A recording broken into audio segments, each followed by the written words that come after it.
자, 오늘 본문 보겠습니다. 에베소 5장입니다. 5장 22절에서 33절.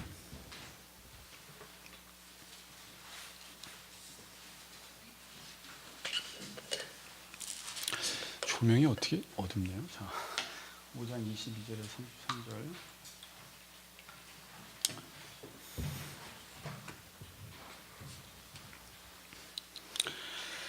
자, 우리 한 절씩 교독합니다. 아내들이여 자기 남편에게 복종하기를 주께 하듯 하라.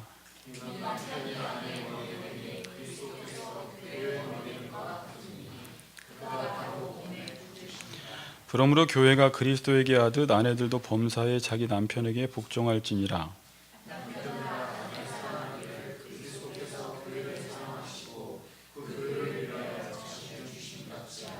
이는 물로 씻어 말씀으로 깨끗하게 하사 거룩하게 하시고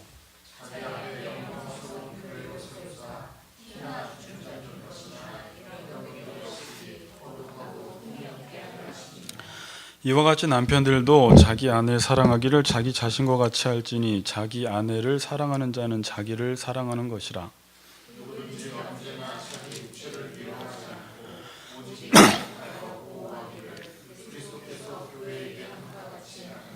우리는 그 몸의 지체임이라.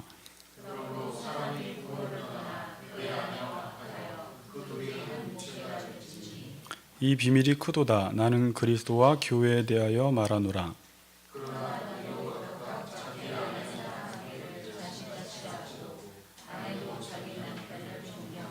네, 아멘.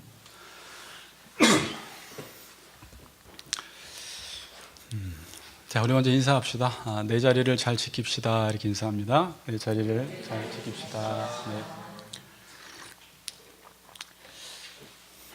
지금 이제 머리하고 남편 이야기 많이 하는데 요즘 남편분들이 지난주에도 한 분 나오시고 잘 안 나오셔서 피하시는 건 아니죠, 일부러? 네.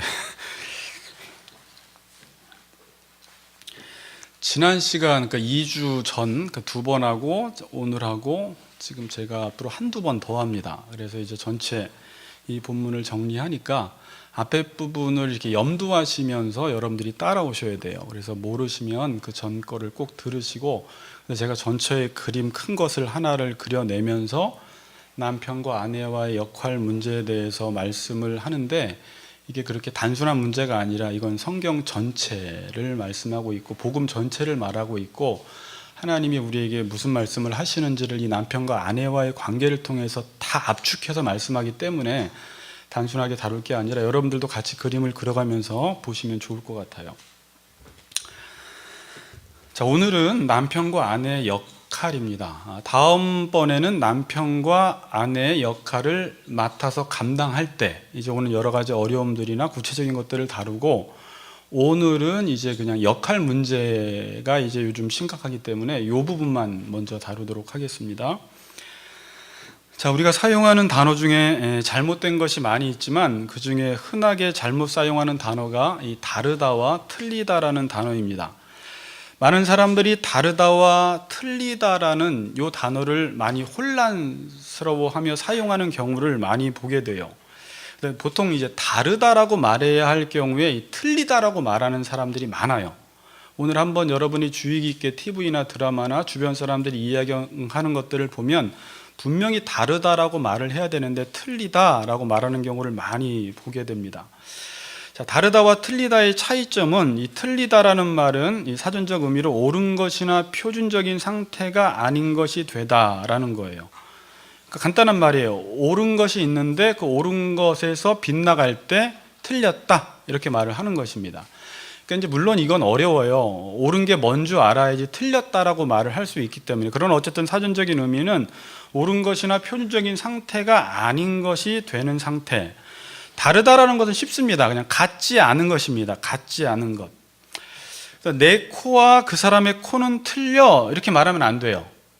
내 코와 그 사람의 코는 달라, 이렇게 말을 해야 되는 거예요. 만약에 내 코와 그 사람의 코는 틀려라고 말할 때는 내 코가 기준이라는 거예요. 그렇게 말할 수가 없는 거죠. 저 사람은 성격이 틀려 먹었어, 이것도 잘못된 거예요. 그럼 내 성격이 기준이라는 거예요. 그 성격과 그 사람과 내 성격이 다르다라는 게 맞아요. 나는 다른 사람과 틀려. 이것도 또 맞는 말이 아니에요. 나는 다른 사람과 다른 것입니다. 그러니까 틀리다라고 하려면 옳은 것이 뭔지 알아야지 틀리다라고 말할 수 있습니다. 자, 에베소 6장 1절을 보면 바로 뒤에죠. 자녀들아, 주 안에서 너희 부모에게 순종하는 이것이 옳으니라 그래요. 이렇게 자녀들은 주 안에서 부모에게 순종하는 것이 옳다라고 말합니다. 그러면 거꾸로 순종하지 않는 것은 틀린 것이 돼버리는 거예요. 여기서 옳은 게 뭔지를 지금 알려주고 있습니다. 자, 진리라는 말은 참이 뭐냐는 것입니다. 그렇죠? 진리, 성경이 진리라는 말이 이게 보통 중요한 말이 아닌데 참이라는 말이에요. 그럼 참이 뭐냐 그랬을 때 하나님이 참이고 하나님이 선이고 하나님의 말씀이 옳은 말씀이라는 거예요. 그래서 하나님의 옳은 말씀에서 빗나간 건 다 틀린 말이 돼버리는 것입니다. 그러니까 만약에 이 세상에서 진리라는 것, 하나님의 말씀이 없이는 틀린 게 뭔지를 모르게 돼버려요. 기준이 없기 때문에. 그래서 우리는 성경을 가리켜 우리가 살아가야 될 모든 삶의 규범이라고 캐논이라고 이야기를 하는 것입니다. 기준이 되는 것이죠. 근데 말씀이 아닌 그 외에 다른 것을 비교할 때는 틀리다라고 하면 안 되고 다르다라고 여러분들이 말씀을 하셔야 합니다. 자, 옳다라는 말, 자, 헬라어로 디카이오스, 이거 로마서에서 저희가 계속 다뤘던 단어예요. 제가 의라는 단어를 여러분들이 새로 듣는 게 아니라 제가 몇 개월 동안 의에 대해서 말을 했어요. 뭐 기억이 나시나 모르겠는데 이 의라는 단어는 잊어버리지 마세요. 이 의가 이제 정의라는 말이에요. 정의. 옳다라는 것은 의인데 이 의라는 단어는 관계적인 용어예요. 그래서 제가 그때 관계적인 의 이런 말을 로마서 할 때 계속 썼어요. 관계 속에서 의. 그래서 여러분들이 지금 죄인이었다가 의인이 되기 위해서는 잘 보세요. 의로우신 하나님의 말씀이 있잖아요. 그 의로우신 하나님이 우리에게 요구하시는 것을 만족시켜드린 상태를 가리켜 의다 이래요. 그러니까 의로우신 하나님의 말씀, 그 말씀으로 우리에게 요구를 하시는데 우리가 그 의로운 말씀을 만족시켜드린 상태, 다 지켜낸 상태를 가리켜 의라고 해요.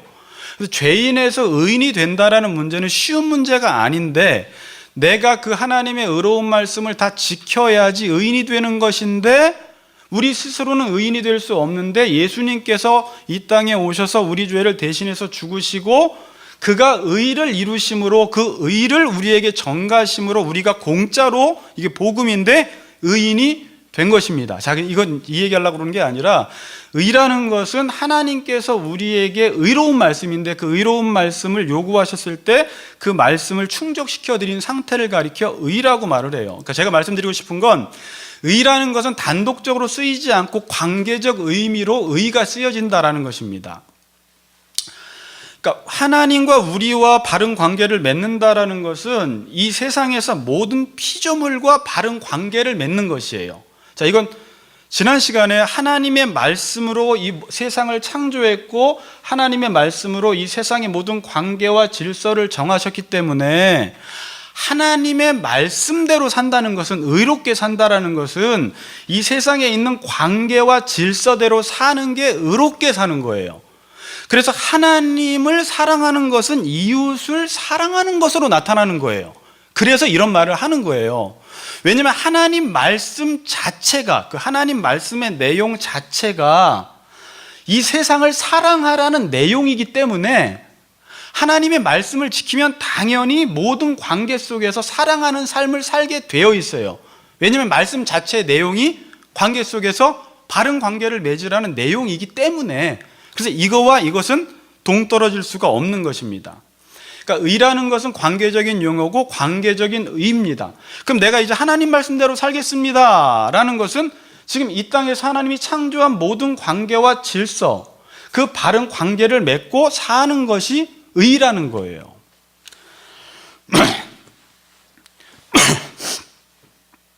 사람들은 지금 이 의, 옳은 것을 모릅니다. 그래서 하나님의 진노가 임한 거예요. 자, 이걸 로마서 1장 18절에 그랬어요. 제가 왜 하나님의 진노가 임했느냐? 불경건과 불의 때문에 진노가 임했다 그래요.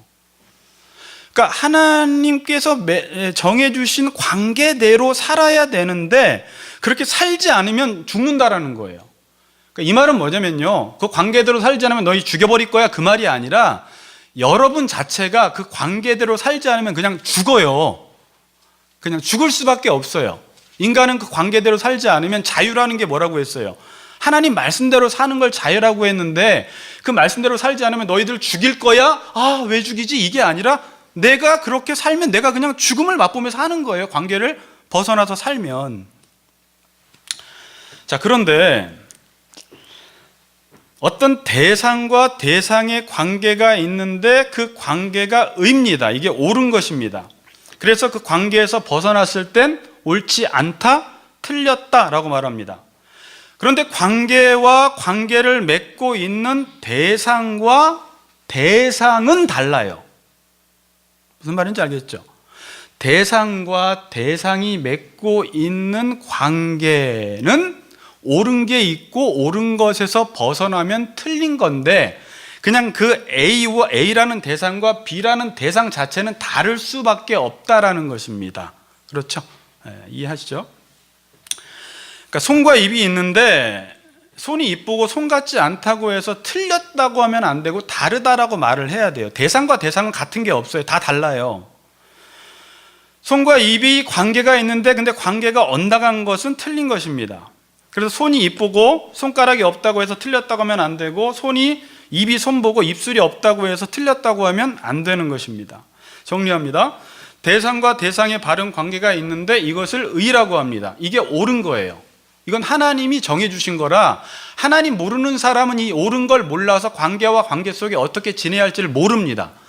그래서 일반인들이 정의란 무엇인가 라는 책을 써도 정답에는 이르지 못해요. 왜냐하면 하나님으로부터 이 옳은 것이 나오기 때문에 그렇습니다.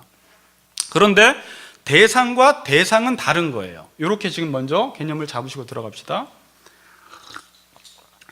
자, 그런데 사람들은 지금 자기 자신이 기준이 되어서 다른 사람이 자기 생각과 자기 기준과 같지 않으면 그걸 자꾸 틀렸다 이렇게 말을 하는 거예요.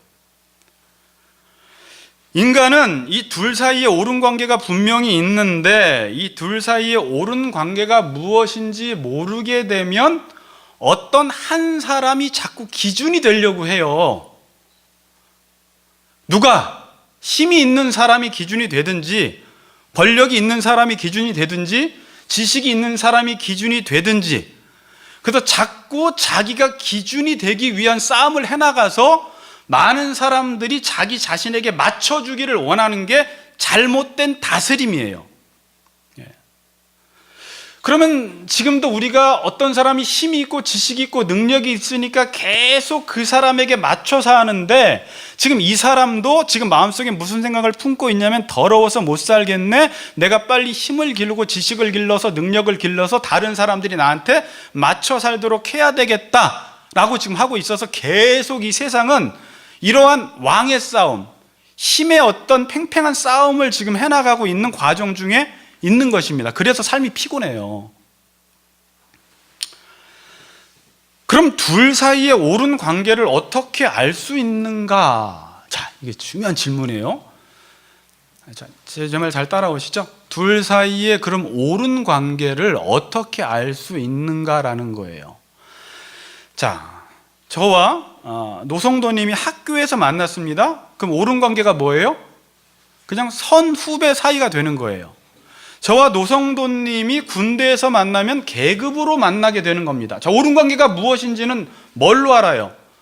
지금 이 관계를 규정해주는 어떤 공동체가 있기 때문에 그 공동체 속에서 당신과 나는 선후배, 군대에서는 당신과 나는 계급으로 이등병 병장, 교회에서는 교회니까 갑자기 관계가 변해요.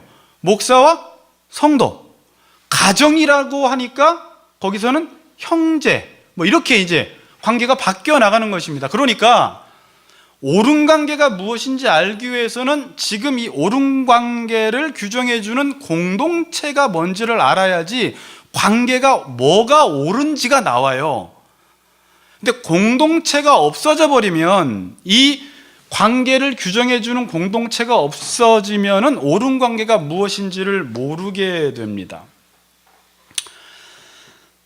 예수님이 요한복음 13장 13절 14절에서 이런 말씀을 합니다. 너희가 나를 선생이라 또는 주라 하니 너희 말이 옳도다. 내가 그러하다.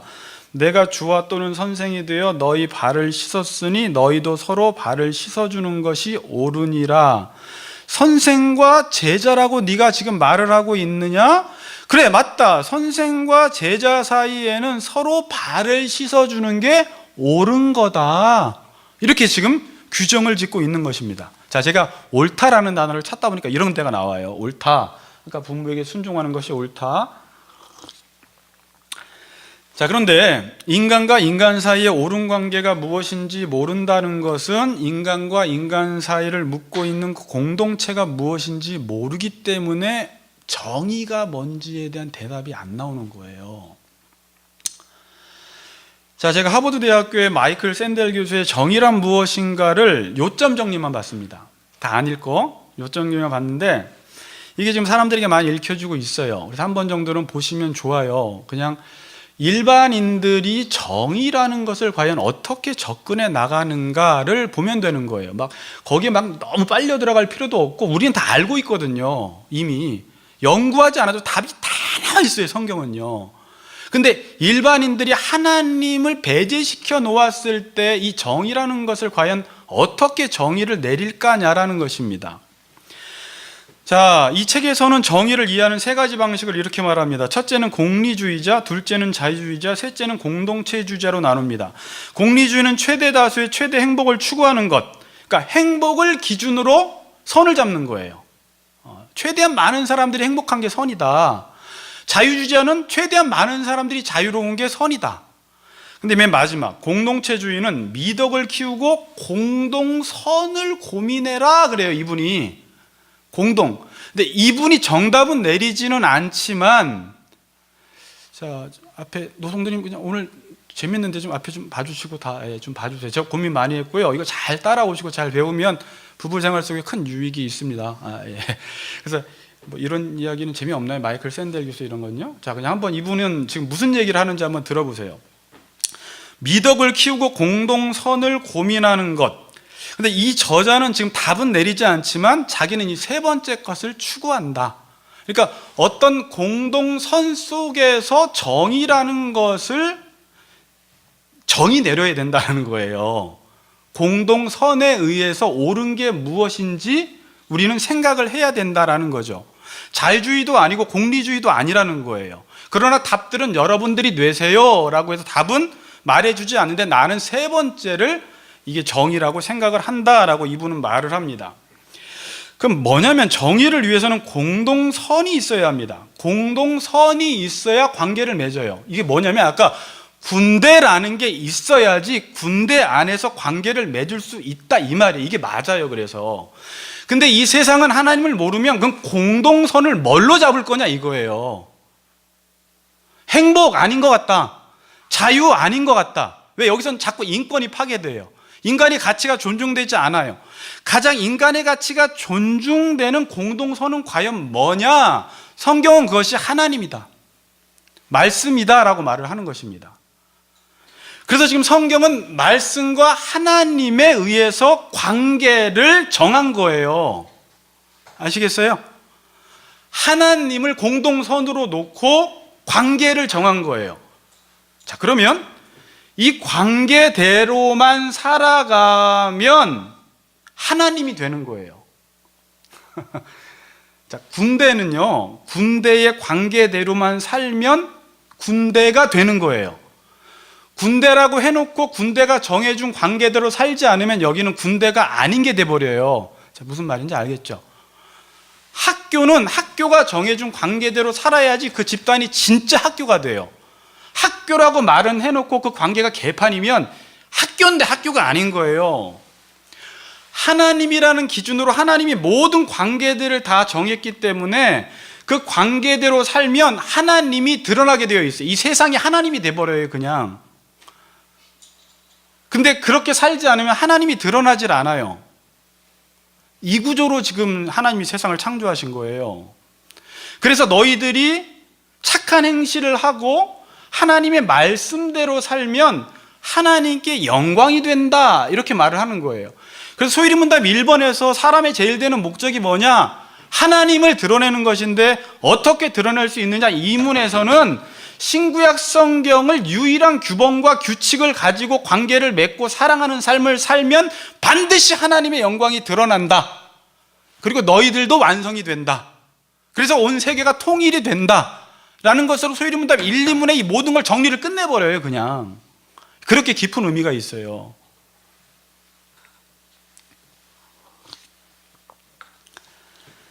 지금 인간이 이 공동체 속에서 하나님, 가로치고 말씀이라는 공동선으로 관계를 맺고 살아가야 합니다. 그런데 창세기에서 발생한 일이 뭐냐면 인간이 하나님의 말씀에 불순종해버렸어요.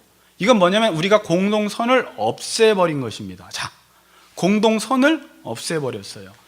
공동선을 없애버리니까 관계에서 옳은 것이 무엇인지가 없어져 버렸어요. 정의가 뭔지를 몰라요. 이 관계 속에서 공동선을 딱 잘라버리니까 정의가 무엇인지 알 길이 없는 거예요. 그래서 밑에서 연구하는 학자들은, 하버드 대학 교수는 무엇인가 공동선이 있어야지 여기서 정의가 나온다 라고 말은 하는데, 이게 말씀이다, 하나님이다 라는 것을 만약에 믿지 않으면 모르고, 만약에 그분이 믿는 분이라면 이것을 가정해서 아마 책을 써놓고 이쪽으로 인도하는지 몰라요. 그렇죠. 예.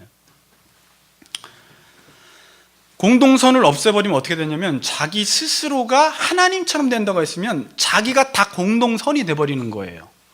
이렇게 되면 어떻게 되냐면 나가 기준이 되고 아닌 사람은 다른 건데 틀렸다 그래버려요.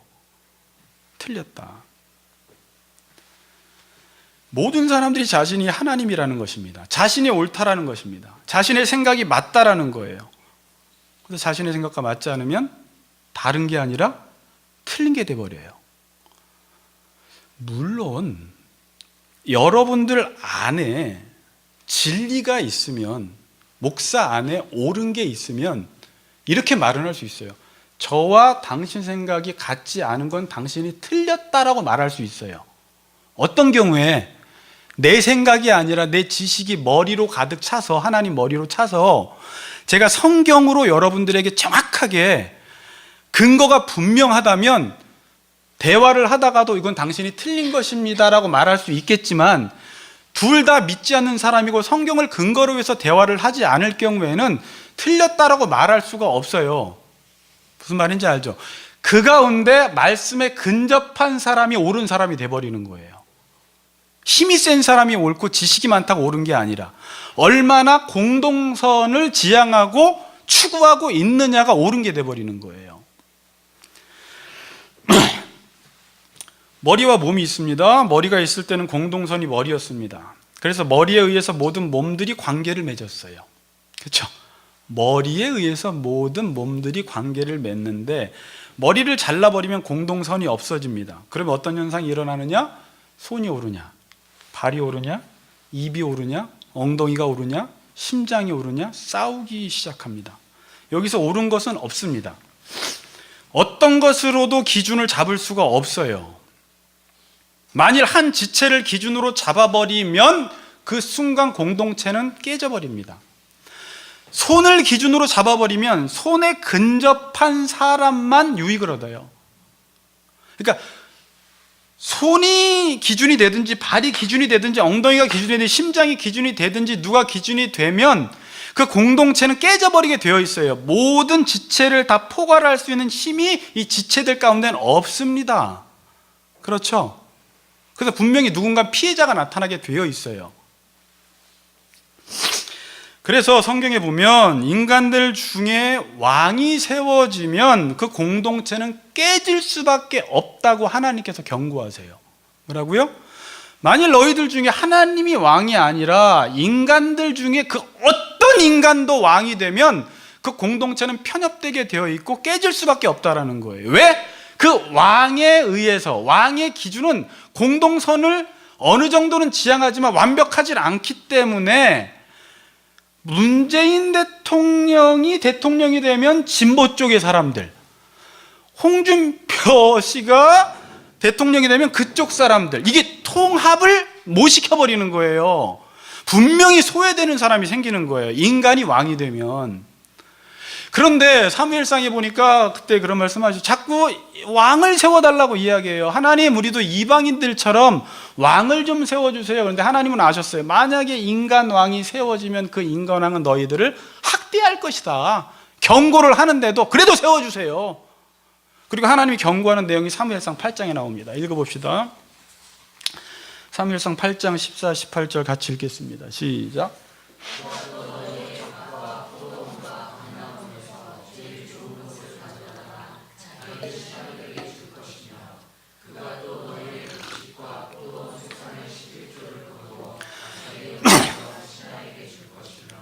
그가 또 너희의 노비와 가장 아름다운 소년과 나귀들을 끌어다가 자기 일을 시킬 것이며 너희의 양떼의 10분의 1을 거두어 가리니 너희가 그의 종이 될 것이라.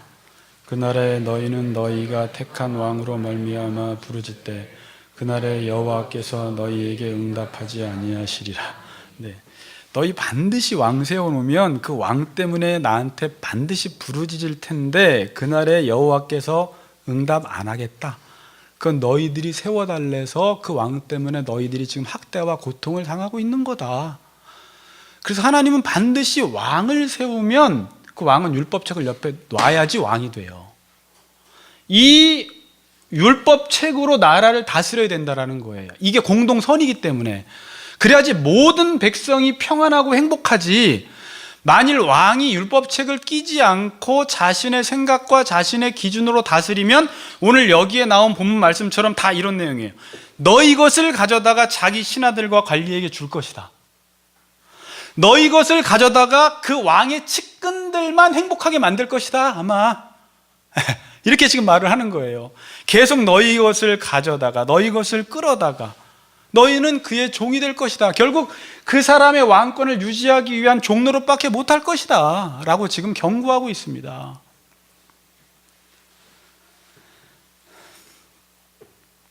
여러분, 인간이 공동체를 묶어줄 공동선인 하나님을 없애버리니까 하나가 되지 못하는 것입니다. 절대 하나가 안 돼요. 손이 왕이 되면 손과 비슷한 사람들만 하나가 돼요. 발와 팔꿈치와 이두근와 그렇게 소화기관 중에 하나가 왕이 되면 소화기관만 그렇게 돼버려요. 나머지는 이 집단에 못 들어와요. 운동으로 묶으면 운동하는 사람은 그 안에 들어오는데 못하는 사람은 못 들어와요. 지식으로 묶으면 지식이 없는 사람은 그 안에 들어오지 못해요. 부자로 묶으면 가난한 자는 그 안에 들어오지 못해요. 야당으로 묶으면 여당은 못 들어오고 여당으로 묶으면 야당은 못 들어와요. 통합이 안 되는 거예요. 인간 왕으로는 공동선을 알 수가 없어요. 인간 왕이. 그럼 무엇으로 묶어야 하느냐? 하나님은 이 세상을 하나님, 말씀, 사랑으로 묶어버리신 거예요. 사랑으로 관계를 만들었기 때문에 이 관계대로만 살면 사랑하는 삶이 나오는 거예요. 그래서 하나님이 정해주신 관계가 우리가 보기에는 손해볼 것 같고 피해볼 것 같고 안 좋아 보일 것 같은데 그렇게 살면 사랑하는 삶이 되는 거예요. 그래서 하나님으로 묶을 때, 사랑으로 묶을 때, 예수로 묶을 때 가난한 자나 부한 자나 지식이 있는 자나 없는 자나 노인이나 어린아이나 누구나 다 그 안으로 들어오게 됩니다. 예수님으로만 묶을 때만, 사랑으로 묶을 때만 그 안에 모든 사람들이 다 들어오게 되어 있어요. 복음 아닙니까? 교회라는 것은 예수님을 공동선으로 모인 것입니다. 그럼 교회가 모두 예수님을 공동선으로 추구하면 교회는 연합되어야 돼요. 논리적으로. 그렇죠. 모든 교회마다 예수를 추구하면 교회는 연합되어야 되는데 교회가 연합되어지지 않는 이유는 교회마다 추구하는 게 다르다라는 거예요. 어떤 교회는 목사로 묶입니다. 어떤 교회는 장로로 묶여요. 어떤 교회는 연예인으로 묶이고 어떤 교회는 재벌가로 묶입니다. 못 들어온 사람이 생겨요, 교회 안에도. 그래서 교회는 그러면 안 돼요. 가난한 자나 부한 자나 모든 장애인들부터 다 들어올 수 있어야 돼요. 그리고 그 사람들을 다 품을 수 있는 힘이 교회 안에 있습니다. 그러나 지금 교회가 계속 깨어진다라는 것은 어떻게 보면요, 제 스스로 고민인데, 목사와 목사가 연합해서 사역을 하지 못한다라는 것은 지금 뭐 당회장 싸움 때문이라고 하는데, 만일 저 목사나 이 목사가 다 우리는 당회장이고 뭐고 다 필요 없이 예수만 드러나면 된다라는 사람이 10명 모이면 연합이 가능해요. 나는 그냥 내가 할 일만 할 테니까 예수만 좀 우리 드러나게 합시다. 그래서 10명이 연합합시다. 그러면 교회가 연합이 되는데, 문제는 뭐예요? 예수보다 누가 주도권을 잡느냐, 누가 기득권을 잡느냐, 누가 당회장 하느냐 때문에 연합을 못해요. 예수보다 머리가 자꾸 장로나 목사가 되려고 하기 때문에. 이건 그냥 좀 빗나간 적용이에요. 뭐 적용할 수 있겠지만 지금 그렇게 보는 거예요. 그럼 공동선을 추구해야 되는 교회마저도 지금 공동선을 추구하지 못해서 분열이 일어나고 있는 현실이라는 거예요. 지금 에베소서는, 자, 이제 맨날 얘기 들었지만 또 새로운 관점으로 들읍시다. 공동체의 윤리를 말하고 있는 거예요. 에베소서는 무슨 윤리요? 공동체의 윤리를 말하고 있어요. 그럼 이 공동체의 윤리, 여러분들이 궁금한 거, 왜 부부 사이는 그렇게 살아야 돼? 왜 부모와 자녀 사이는 저렇게 살아야 돼? 왜 종과 상전 사이는 저렇게 살아야 돼? 이 근거가 뭐야? 이렇게 살라는 근거가 뭐야? 만약에 에베소서 1장 3절에서 5절이 군대를 만들겠다 그러면 이 관계가 달라질 건데, 에베소서 1장 3절에서 5절에서는 공동선이 뭐냐면 하나님이고, 구체적으로 거룩하고 흠이 없는 하나님 닮은 백성 만들겠다는 게 공동선이라, 이 목적을 가지고 관계를 맺었기 때문에 이 관계대로만 살면 여러분들이 거룩하고 흠이 없는 사람이 돼요. 그러나 이 관계대로 나는 교회는 다니고 싶은데 이 관계는 싫어 그러면 절대 거룩하고 흠이 없는 사람이 안 되는 것입니다. 왜냐하면 이 관계 자체를 하나님이 제정해 주실 때 이것을 목적으로 관계를 맺었기 때문에 그렇습니다. 이해가 되시죠? 공동선이 하나님의 말씀이에요. 거룩하고 흠이 없는 자가 되는 거예요. 자, 이제 제가 이제 앞으로 계속 어디로 갈 거예요? 부부관계를 그렇게 하면 하나님의 목적은 뭐 누가 행복하냐? 그렇게 하면 돈이 나와요, 목사님? 그럼 여행이나 자주 갈 수 있어요? 그게 아니고, 그렇게 해야지 거룩하고 흠이 없는 사람으로 완성이 되어 간다라는 거예요. 이걸로 복종과 사랑이라는 관계에 옳은 것이 뭔지를 하나님이 정해준 거예요. 그래서 그렇게 살면 이게 이루어지는 거예요.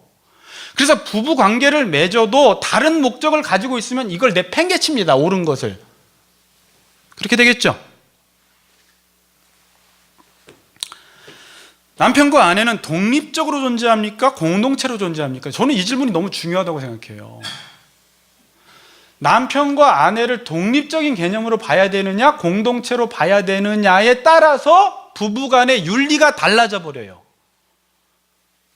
남자와 여자로 만났을 때는 일반 사랑의 윤리가 적용이 되는데, 부부로 만나면 공동체가 돼버리고 거기서 공동선이 있기 때문에 부부는 윤리가 남자 여자 연애할 때의 윤리와 남편과 아내와의 만났을 때는 이게 한 몸 연합 공동체가 됐기 때문에 공동체 속에는 새로운 윤리가 주어지기 시작하는 거예요. 전혀 다른 거예요. 그래서 동거하는 거랑 결혼하는 거랑은, 연애하는 거랑 결혼하는 거랑은, 연애할 때는 너와 나로 만나는데 부부는 너와 나로 만나는 게 아니라 한 몸으로 만나는 거예요. 그러니까 복종과 사랑의 관계가 주어지고 이렇게 살면 부부가 완성이 되어 간다라는 거예요. 이렇게 살아야지 완성이 된. 이렇게 안 살래요, 목사님? 저희 부부는 다른 규율을 정해도 얼마든지 행복하게 살 수 있습니다. 그런데 그거는 결혼 부부로 사는 건 아니에요. 그러니까 둘이 산다고 해서 다 부부 결혼 관계로 사는 건 아니에요. 깨어진 결혼 관계 속에서 사는 거예요. 그러나 제가 그랬죠, 지난 시간에. 얼마든지 살 수는 있어요. 서로 유익하고. 우리는 그냥 돈 버는 거를 목적으로 합시다. 그렇게 해서 둘이 돈 때문에 묶이는 거예요. 근데 돈이 사라지는 순간은요, 그게 지는 거예요. 뭘로 묶어도 나중에 다 깨집니다. 요것만 안 깨지는데 그건 다음 시간에 더 이야기할게요. 오늘 역할 문제니까.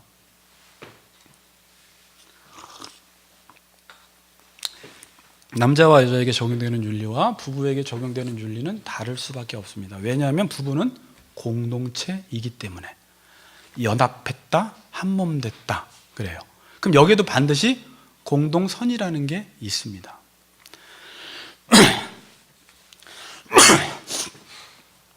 자, 여러분, 바이올린을 하는 사람과 첼로 하는 사람이 개인적으로 만났을 때는 콩쿠르에 나가서 경쟁할 수 있습니다. 그렇죠? 그런데 이 두 사람이 함께 오케스트라에 들어가면 둘을 대하는 방식이 달라져야 돼요. 이 간단한 문제예요, 아주. 따로 있을 때는 경쟁 상대인데 같이 한 오케스트라에 들어가니까 어떻게 돼요?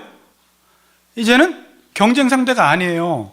지금 지휘자에 맞춰서 한 곡을 같이 연주하는 사람이 되는 것입니다. 둘을 대하는 방식이 달라져야 돼요. 오케스트라에 들어와서 경쟁하면 큰일 나요. 다 망해요. 나도 망하고 너도 망하고 이 집단이 다 망해요. 그래서 이제부터는 개인을 내세우면 안 되고 지휘자에 따라서 한 곡을 연주하기 위해서 자기 역할을 감당해야 합니다. 그래서 서로를 인정해주고 피차간에 복종해줘야 돼요. 내가 완성되기 위해서는 네가 필요해. 네가 완성되기 위해서는 내가 필요해. 네가 못하면 나는 잘해도 네가 못하면 나는 망해. 네가 잘해도 내가 못해도 망하고, 너도 잘하고 나도 잘해야 돼. 너 잘 못하면 나도 피해보니까 너 잘할 수 있으면 내가 도와줄게. 계속 이런 관계로 가는 거예요. 이건 뭐냐면 지금 오케스트라라는 공동체라는 공동선으로 보기 때문에 이런 윤리가 지금 나오게 됩니다. 근데 이게 오케스트라라는 걸 모르고 그 안에 들어가면 네가 더 잘해, 내가 더 커 이러면서 이제 자기 소리만 내기 시작하는 거예요.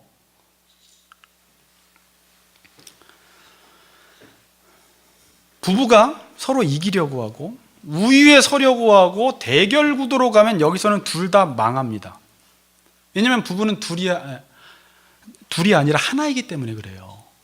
그래서 갈라디아서 4장 15절, 14절, 15절에 보면 온 율법은 내 이웃 사랑하기를 내 자신같이 하라 하신 한 말씀에다 다 이루어졌나니 15절에 만일 서로 물고 먹으면 피차 멸망할까 조심하라 이래요. 네가 나고 내가 너기 때문에, 아내가 나고 남편이 아내이기 때문에 싸우면 같이 망한다 이거예요. 성경은 계속 그렇게 봐요. 남편과 아내가 서로를 타자로 생각하고 행동하면 이 사고 자체가 그냥 멸망의 사고예요. 너는 너고 나는 나라는 이 사고 자체가 이미 부부관계를 다 깨트려 버리는 거예요.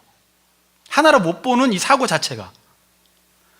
그래서 28절 봅니다. 자, 5장 28절. 이와 같이 남편들도 자기 아내 사랑하기를 자기 자신과 같이 할지니 자기 아내를 사랑하는 자는 자기를 사랑하는 것이라. 보세요. 자기 아내 사랑하기를 자기 자신과 같이 할지니 자기 아내를 사랑하는 자는 자기를 사랑하는 것이라 라고 말해요. 아내와 싸우는 것은 자기 자신과 싸우는 것과 같다라는 것입니다.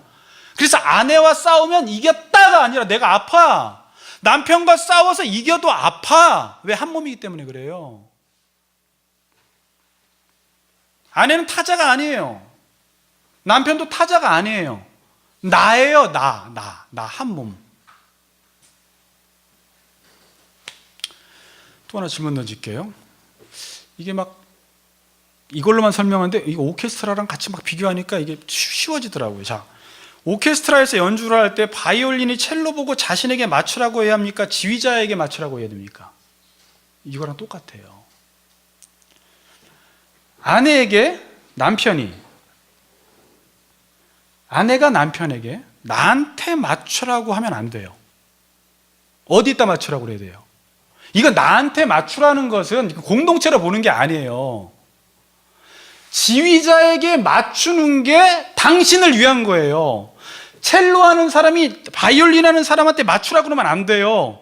지휘자에게 맞추는 게 너도 완성되고 나도 완성되고 이 전체가 완성이 되는 거예요, 지금. 그래서 사랑과 복종이라는 윤리가 주어지지, 이것을 독립적인 개념으로 봤을 때는 절대 이 윤리는 바르지 못해요. 그런데 지금 이제 다음 시간에 더 풀어야 될 게 뭐냐면, 성경은 지금 남편에게 맞추라고 합니까? 머리에게 맞추라고 합니까? 머리에게 맞추라는 거예요. 근데 남편이 머리래요. 그러니까 남편에게 맞추라는 말이 아니에요, 이거는. 남편은 하나님을 모르면 엉뚱한 자기 기준을 계속 제시해서 아까 인간 왕처럼 편협된 사랑을 할 수밖에 없고 자꾸 자기 기준으로 상대방을 쪼아요. 거기서 벗어나지 못하게 해요. 그래서 서로 피곤해지는 거예요. 이 집착으로 가버립니다, 이게. 사랑이. 근데 남편과 아내가 있으면 공동선은 뭐냐? 그걸 남편한테 줄게. 하나님이 머리, 예수가 머리, 남편이 머리, 여자가 그 밑에. 이걸 질서를 매겼어요, 하나님께서. 여자가 아무리 힘이 세고 돈이 많아도 남편을 머리로 두고 살라는 거예요. 이것도 다음 시간에 합니다. 이건 태도의 문제예요, 태도의 문제.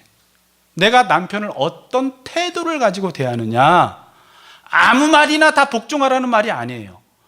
그러나 남편은 나를 머리로 세웠기 때문에 남편이 늘 해야 될 일은 공동선을 하나님 말씀으로 두고 아내를 사랑하고 아내도 복종하는 이 관계로 부부 관계를 맺어가라는 거예요. 그래서 남편이 머리에 가깝지 않을수록 가정은 힘들어져요, 조금씩. 네. 왜냐하면 남편이 자기가 주도적으로 가정을 다 다스리려고 해버려요. 자기 기준과 자기 생각과 자기 주장과 자기 경험과 그 모든 것들로 자식들부터 아내를 다 다스리려고 하니까 이들에게 자유를 주지 못해요. 이 사람들에게 자유는 말씀대로 살게 해줘야지 자유가 찾아와요.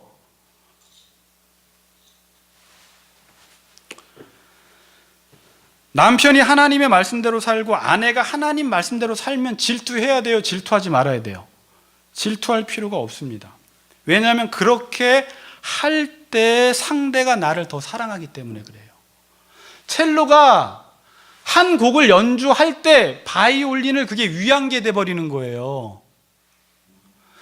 자, 여러분, 이번에도 맨날 목사님 얘기해서 좀 그런데 이번에도 또 이야기하다가 우리 사모님이 하나님을 바라보지 않을 땐 자꾸 목사님을 바라볼 때 왜 저건 안 할까? 왜 힘들 때 저 남편은 저러고 있을까? 자꾸 그런 기준으로 본대요. 그런데 본인이 지금 하나님을 연주하고 있으니까 남편 바라보는 게 달라지더래요. 그러니까 여러분들이 내가 말씀대로 살아갈 때 남편과 아내를 더 사랑하는지 안 사랑하는지를 보세요. 하나님이 뭐라 말씀하시냐면 내가 하나님을 사랑하고 하나님을 연주할수록 남편을 더 사랑하게 되고 아내를 더 사랑하게 돼요. 그러나 이 공동선을 제끼고 당신이 나한테 맞추라고 하고 내가 원하는 기준을 제시하면 이게 자꾸 어려워진다라는 거예요. 그래서 여러분들이 지금 말씀대로 사는 게 이웃을 사랑하라는 거거든요. 왜냐하면 우리 아내가 지금 자꾸 교회 가서 말씀 공부해. 물론 교회만 가면 안 되는데 교회 가서 말씀 공부를 하면 이 말씀 자체가 바른 관계를 맺는 걸 가르쳐주기 때문에 제대로 된 말씀 자체가 아내를 사랑하고 남편을 사랑하라는 것을 가르쳐주기 때문에 우리 남편과 아내가 말씀 배우러 가면 나를 훨씬 더 사랑해줘요. 근데 말씀을 안 배우고 요즘 둘이 꿍짝꿍짝 잘 맞으면 서로 사랑하는 것 같지만 이해관계 속에서 필요에 의해서 둘이도 얼마든지 꿍짝꿍짝 살아가요. 이해가 되세요? 네. 남편과 아내 사이가 좋아지려면 둘 사이가 좋아지려고 노력한다고 되는 것이 아니라 노력은 하세요. 근데 이게 근본적인 문제는 아니에요. 서로가 하나님을 연주하면 둘 사이가 좋아지게 돼 있어요. 첼로와 바이올린은 각자 지휘자에 따라서 연주하면 둘 사이는 가장 좋은 관계가 돼버려요. 그래야지 이 사람도 완성이 되고 나도 완성이 되고 전체가 완성이 돼서 서로 완성시키려다가 거룩하고 흠이 없는 하나님의 백성이 되어가는 거예요. 그 과정 속에서 서로 완성시켜 나가려는 그 과정 속에서 때로는 그래서 이게 힘이 든 거예요. 부부 생활은 힘이 들 수밖에 없어요.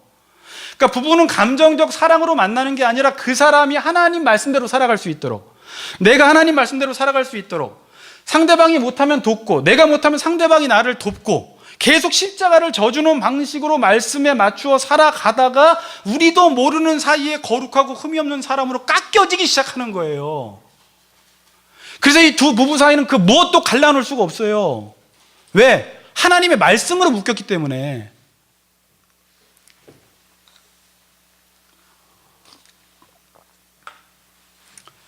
구체적인 거는 조금 다음 시간에 또 더 언급을 할게요. 이제 복종, 사랑이라는 것들을 다루면서. 자, 그래서 하나님은 남편과 아내와의 관계를 설명하면서 이 둘과의 관계를 정해주는데, 남편들은 한마디로 사랑해라, 죽도록 사랑해라, 자기 몸처럼 사랑해라, 내어 주기까지 사랑해라, 양육하고 보호해줘라. 29절에서는 아내는 복종해라. 이런 윤리를 우리에게 줍니다. 남편과 아내에게 사랑하고 복종하라는 명령은 차별도 아니고, 아까 말했습니다, 우열도 아니고 열등의 개념도 아니라 그냥 공동체 속에서 역할의 나눔뿐이에요. 역할, 배역의 문제예요. 독립적으로 봤을 땐 이렇게 하면 차별이라고 이야기하는데, 사람들이 지금 남편과 아내와 이런 윤리가 주어지면 이건 차별이야, 평등이 아니야, 그거는 개별적으로 생각하기 때문에 그렇게 말을 하는 거예요. 공동체로 보면은 이거는 역할 문제라는 거예요.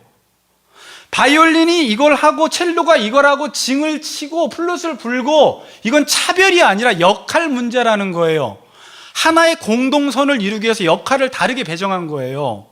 그렇죠? 그냥 다른 거예요. 틀린 게 아니고. 제가 이 말하고 싶어서 다르고 틀린 걸. 요 문제가 근데 안 풀립니다, 사람들이 자꾸. 여성 평등주의자들이. 모든 게 똑같아야 된대요. 그래야지 평등이래요. 그러니까 이 사람들 자체는 벌써 부부를 공동체로 안 보는 거예요. 그러니까 부부가 뭔지 몰라요. 결혼이 뭔지 몰라요. 그리고 윤리적인 판단을 하는 것입니다. 그러니까 바른 판단을 못 하죠. 이건 누구를 위해서 이렇게 하는 것도 아니에요. 사랑하고 복종하는 거. 남편을 위한 것도 아니고 아내를 위한 것도 아니에요. 둘의 완성을 위해서 하는 거예요. 전체의 완성을 위해서. 그렇게 해야지만 다 둘이 완성이 돼버려요. 그래야지 거룩하고 흠이 없는 하나님의 백성이 되는 것입니다. 여러분, 남편과 아내는 부부 공동체로서 공동체 윤리를 따라 살아가야 합니다. 부부는 공동체로 살아야지 부부예요. 이걸 성경에서 그게 부부다 이렇게 말을 해요.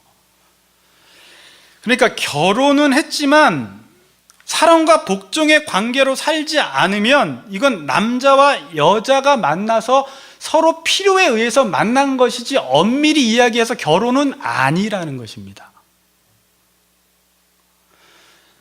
결혼이라는 이름으로 만났지만 결혼 생활을 하지 않고 다른 방식으로 살면 결혼 생활은 깨진 거예요, 이게. 자, 이게 어디에도 적용됩니까? 교회도 적용돼요. 교회는 어떤 곳이에요? 예수가 머리고 우리는 그의 지체인데, 신앙생활을 한다라는 자체가 머리 대신 예수님께 복종하는 게 신앙생활인데, 어떤 교인들이 나는 교회 와서 나는 그런 방식으로 안 할 거고요, 그냥 예배만 드릴 거예요, 교제만 할 거예요, 저는 솔직히 봉사 좀 하고 싶은데 교회를 찾아왔어요. 이건 신앙생활은 아니다라는 거예요. 깨진 거예요. 교회는 왔는데 그리스도와 자기와의 관계는 깨진 상태 속에서 교회 와가지고 그냥 자신이 원하는 목적을 이루는 것입니다. 결혼 생활은 뭐냐면 둘의 완성을 위해서 결혼했는데, 나는 결혼한 목적이 돈이야, 결혼한 목적이 뭐야, 이건 마치 이게 죄인들이 하는 방식이에요. 교회 와서도 나는 복종하기는 싫고 나는 이것 때문에 복을 받으려고, 내가 잘 살려고 교회에 왔어. 이건 교회는 왔지만 예수님과는 깨진 관계로 신앙생활을 하는 거라는 거예요. 그러니까 관계는 진짜 깨져야지만 깨진 게 아니라 안 깨져도 깨트리면서 살 수 있어요.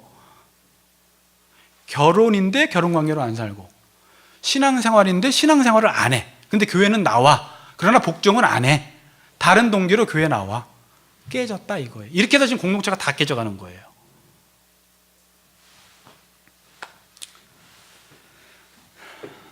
교회만 나왔지 자기 중심적으로 살고, 결혼만 했지 또 자기 기준과 자기 중심적으로 살고, 아니에요, 목사님 우리는 자기 중심적으로 안 살아요, 우리 부부는요 하나의 공동선을 정했어요. 근데 이것도 서로의 유익을 위해서 정했지만 결혼은 아니다라는 거예요. 결혼은 머리로 하나가 되라는 거예요. 결혼이다. 이렇게 말을 합니다. 결론을 맺겠습니다. 남편과 아내는 다릅니다. 같을 수가 없습니다. 그래서 역할이 다를 수밖에 없어요. 차별이 아니죠. 역할이 다른 거예요. 둘이 그래서 같아지면 안 됩니다. 둘은 달라야 돼요. 여보도 내가 하는 일을 하고 남편 당신도 이걸 하고 그래야지 뭔가 평등이 아니라 역할이 다르기 때문에 다른 일을 해야 됩니다. 지금 우리 제자훈련 팀이 읽고 있는 책이 성경은 드라마다라는 책이에요. 성경은 진짜 이야기식의 드라마예요. 그럼 드라마에는 뭐가 있죠? 주인공이 있어요. 주인공만 있나요? 조연도 있어요. 엑스트라도 있어요. 근데 이 모든 것들을 통해서 이 모든 사람들이 자기 역할을 감당할 때 드라마 한 편이 완성이 되는 것입니다. 지금 성경의 주인공은 하나님이세요. 하나님을 드러내기 위해서 여러분들에게 모든 배역을 다 맡긴 것입니다. 아멘?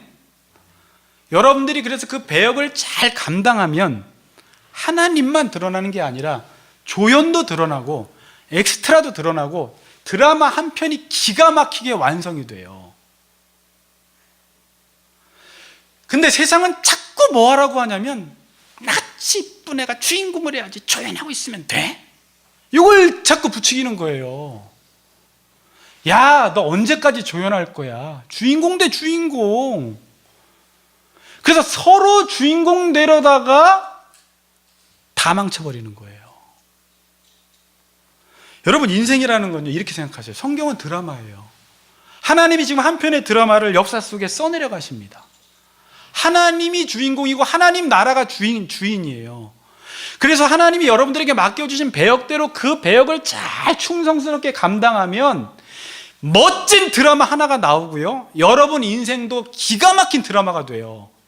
나도 완성되고 하나님도 드러나는 인생으로 사는 사람이 있는가 하면, 자기 배역 싫다고 다른 배역 맡는다고 하다가 나도 망치고 다른 사람도 망치는, 그래서 인생을 그냥 파탄 지경에 이르는 사람도 수없이 많아요. 여러분, 제가 보니까 인생이 힘든 게 뭐냐, 죽을 때까지 내가 맡은 배역을 끝까지 감당하는 게 제일 힘들어요. 그래서 아버지는 그랬어요. 예수님은 아버지께서 내게 하라고 주신 일을 내가 이루어 아버지를 영화롭게 하였사오니. 자꾸 세상은 예수님 보고 배역 바꾸래요. 당신 왕되래요. 당신 지도자 되래요. 로마를 격파하래요. 예수님은 왕되라고 해도 안 해요. 내 배역이 그게 아니기 때문에. 내 배역은 지금 인생 속에 십자가 지는 거야. 예수님은 다른 배역 나한테 강요하지 마. 난 이것 때문에 이 땅에 온 거야. 내 배역에 난 충성할 거야. 이게 얼마나 멋진 삶이에요. 그랬더니 하나님도 드러나고 예수님도 다 이루었다라는 삶을 살고, 예수님 때문에 수많은 사람들도 살아나는 이 세상 속에서 가장 멋진 역할을 감당한 분이 예수님이 되셨어요. 그래, 인생 가장 힘든 건 죽을 때까지 어떤 사람은 드러나는 일, 어떤 사람은 숨어서, 어떤 사람은 정말 말도 안 하고, 어떤 사람은 나무처럼 서 있고, 어떤 사람은 말 한마디 하고 지나가고, 어떤 사람은 말 계속 많이 하는 사람이 있고. 그러나 그게 나에게 주어진 사명이라면 이제 이게 사명이에요. 배역이 사명이에요. 그 일하면 너도 살고 다른 사람도 살고 드라마 한 편이 완성된다라는 것입니다. 지금 가정이 깨지고 교회가 깨지고 세상이 깨지는 것은 서로 자기가 공동선이 되겠다고, 하나님이 되겠다고, 공부 좀 하고 능력 좀 있더니 자기가 주인공이 되겠다고 하나님까지 제껴버리고 자기가 공동선으로 자리 잡는 순간 그 사람이 교회도 망치고 가정도 망치고 세상도 망쳐버리는 사람이 돼버리는 것입니다. 이 세상의 회복이나 교회 회복이나 가정의 회복은 어디서부터 일어납니까? 내가 나에게 맡겨진 배역을 계속 감당해내는 게 가장 하나님 나라를 위해서 일하는 충성스러운 사람이 되는 것입니다. 그래서 성경은 맡겨진 그 일에 충성하라는 거예요. 다른 건 네 거 아니야. 조연은 조연하라고 놔둬. 주인공 하라고 놔둬. 너 엑스트라면 엑스트라만 해. 그게 네 일이고 그게 네 사명이야. 우린 자꾸 사명하면 목사, 선교사, 위대한 사람, 이게 아니라 내가 맡겨진 일을 내가 하는 그 자리에서 살 때 자꾸 여러분들은 세상에서 높은 사람들이라고 하니까 그럼 우리 딸을 제가 그거밖에 인생을 못 살아요. 이 사고 자체가 잘못된 거예요. 그거밖에가 아니라 그게 인생이에요. 그렇게 할 때 여러분이 하나님께서 그 삶 속에서 나를 완성시켜 나가는 것이 막 느껴져요. 드라마가 어떻게 완성되는지, 그리고 그곳에서 가장 하나님을 크게 경험하는 놀라운 일들을 보게 될 것입니다. 작은 일에 충성하셔서, 여러분 맡겨진 배역에 충성하셔서 주인공이신 하나님만 드러내시는 가치 걷는 교회 성도님들 되시기를 주의 이름으로 축복합니다. 아멘.